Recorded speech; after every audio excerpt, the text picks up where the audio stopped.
कब जानो हमारी साधना रंग ला रही? जब काम के वेग को, क्रोध के, मोह के, मद के, इन सब के वेगों को सह गए, कोई प्रभाव नहीं, अंदर से शांत। किसी से कहना मत, क्योंकि कहने से सत्ता दृढ़ होती है। अंदर जो विकार आते हैं किसी से मत कहो, कोई भी क्रिया मत करो, शांत उस समय नाम जप करो। देखो अपने आप सब नष्ट हो जाएंगे। और नष्ट आपको नहीं करना, कोई है आपका जो आप पर नजर रख रहा है। कोई आक्रमण आपको परास्त तब तक नहीं कर सकता जब तक आप आज्ञा का उल्लंघन नहीं करेंगे। आप अपने हाथ से कोई क्रिया नहीं करेंगे, आप कोई गंदे दृश्य नहीं देखेंगे, तब तक किसी की ताकत नहीं कि आपको भ्रष्ट कर सके। ध्यान रखना, क्योंकि आप गुरु कृपा कवच में हैं। जब आप आज्ञा उल्लंघन कर देंगे तो फिर लक्ष्मण रेखा पार हो गया, फिर आपको दंड भोगना पड़ेगा। लोभ, मोह, परद्रोह, दोष, दुख, कलि, कुचाल, ये सब तरसें लागे। अर्थात वो चाहते हैं कि मैं इसको अपने अधीन करूं, पर हिम्मत नहीं कि छू सके। किसको? जिसकी जिह्वा पे राधा राधा नाम और हृदय में गुरु कृपा का अनुभव शुरू हो गया है। इंद्रिय दमन, ये पहचान है साधुता की, नहीं तो फिर नाटक है, पाखंड है, दंभ है।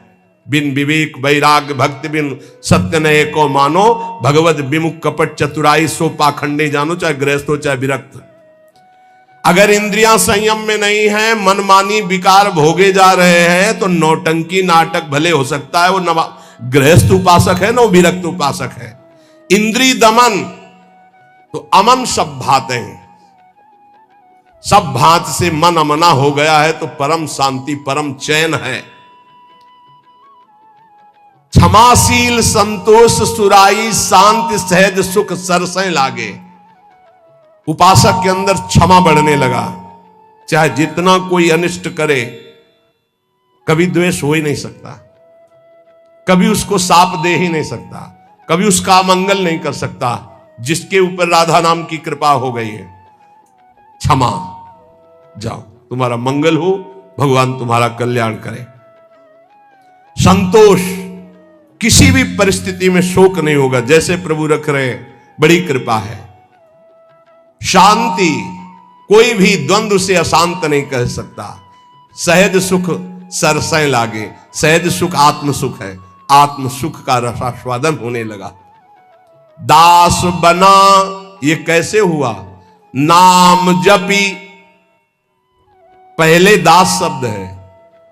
आश्रय, बहुत जोर की बात हमारे हृदय में बार बार उठती कि ये लोग समझ जाएं कि भगवत प्राप्ति आश्रय से होती, आश्रय से, दृढ़ आश्रय।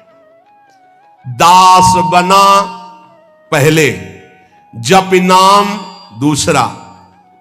बिगड़ी जन्म अनेक की अवै सुधरे, आज हो ही राम को पहले, नाम जप दूसरा, फिर तज कुसुमाज तीसरा। और यहां से शुरू किया जाता है सब उपदेश। पहले विकार त्यागो, फिर नाम जप करो, फिर भगवान की शरण में हो। ऐसा नहीं होता, पहले भगवान की शरण में हो, नाम जप करो, तुम्हें बल मिलेगा, विकार छूट जाएंगे। उपजा मुक्ति, मुक्त पद, बहुत सुंदर महात्माओं के वचन है। पहले भगवत दासत्व आश्रय, खूब नाम जप, तो बोले मोक्ष पद भी हृदय में ही प्रकाशित हो गई। ये मोक्ष पदवी क्या है? इसकी पहचान क्या है कि आप मुक्त हो गए हो? शत्रु मित्र समजान, मान मान अपमान, सम दुख सुख लाभ न हानि, याजु कृपा हरिवंश। ये मुक्त पुरुष का लक्षण है। चाहे शत्रु हो, उसके साथ व्यवहार कर रहा हो, या मित्र हो, दोनों में समान भाव। मान और अपमान में समान भाव, सुख दुख में समान भाव, लाभ हानि में समान भाव, जय पराजय में समान भाव। ये जिसके हृदय में आ गया वो मुक्त हो चुका है। गीता जी में भगवान ने कहा, निर्माण अमोहाजित संग दोषाध्यात्म नित्या विनिवृत्त कामा द्वंद्वेर विमुक्ता सुख दुख संगई गच्छन्त अमूढ़ा। ऐसा अमूढ़ अव्यय पद का अधिकारी महापुरुष मुक्त पद में विराजमान कौन है? बोले जो मान रहित हो चुका है। मान बिल्कुल उसके हृदय में प्रियता पैदा नहीं कर पा रहा, और अपमान बिल्कुल दुख नहीं पैदा कर पा रहा। अमोहा, ना अपने शरीर से मोह है, ना किसी के शरीर से मोह है।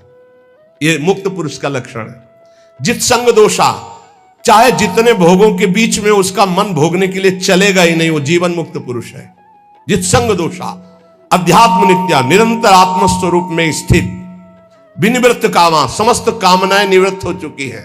द्वंद्व में मुक्ता, हर द्वंद्व से वो मुक्त हो चुका है।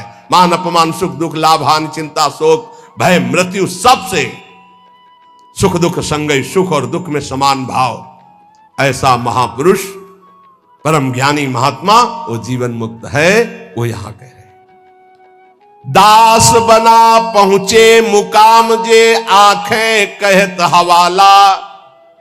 साधु की पहचान चिकने गाल से नहीं, साधु की पहचान उसके नेत्र से होती है, सिर्फ नेत्र से।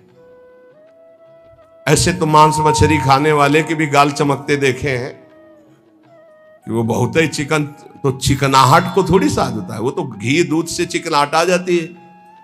अच्छा खाओ पियो तो मांस चढ़ेगा, चिकना हो जाएगा शरीर। बोले बहुत चमक रहा है चेहरा, तो हम आपको दिखाएं कि विषयी पुरुष हो, चेहरा चमक रहा है, वो भजनानंदी है क्या? नहीं, वो खान पान का है चेहरा। दास बना पहुंचे मुकाम, तो आंखें कहत हवाला। अच्युत मुनि के आश्रम में जी उड़िया बाबा पहुंचे, गंगा के किनारे है, तो देखा, जे दृष्टि दे, अरे अपने शिष्यों से कहा दौड़ो, ब्रह्मबोध संपन्न महापुरुष पधार रहे हैं। दृष्टि में पता चल, बोले दास बना पहुंचे मुकाम जे, तो आंखें कहत हवाला। आंखें परिचय बता देती है कि ये किस कोटि का महात्मा है, जीवन मुक्त है या प्रपंची है या विषयी है या साधक है या साधना की किस स्थिति में है। पहुंचा हुआ महापुरुष के नेत्र बताते हैं। दास बना पहुंचे मुकाम जे, आंखें कहत हवाला। यही दृष्टि में दृष्टि ऐसे मिली तो पता चल जाता है कि किस कोटि की स्थिति है। अब बता रहे हैं कि दो प्रकार की आंखें होती सिद्धों की। एक होती जो ज्ञान सिद्ध होता है, करुणा और मैत्री, ये दो आंखों में नहीं होंगी। करुणा और मैत्री नहीं हो, क्योंकि वो निर्मम निरहंकार अद्वितीय स्थिति को प्राप्त महापुरुष बिल्कुल शुष्क शुष्क काष्ठवत हृदय, ना दया ना करुणा ना मैत्री न द्वैत, जब अपने सिवा है नहीं कोई, तो आप उनकी दृष्टि में देखोगे तो ना हिलन ना डुलन, और नेत्र के आसपास की सारी पुतली साफ एकदम श्वेत, वो ब्रह्माकार वृत्ति के नेत्र होते हैं। रुद्रवत एकदम दृष्टि उनकी, और बिना चंचलता रहे, बार बार ऐसे नहीं, खुले हो एकदम अलक्ष श्वेत पुत्री, सिंहवत दृष्टि। और दूसरे होते प्रेमियों के, नशा ललाई, जैसे भांग छाने हो या कोई नशा करे हो तो लाल आंख नहीं हो जाते, ऐसे लाल आंख होती है प्रेमियों की, क्योंकि प्रायः वो रुदन करते हैं, तो आंखें सूजी हुई या आंखों के नीचे लालिमा, थकित पूतरी, वो एक विचित्र दशा होती।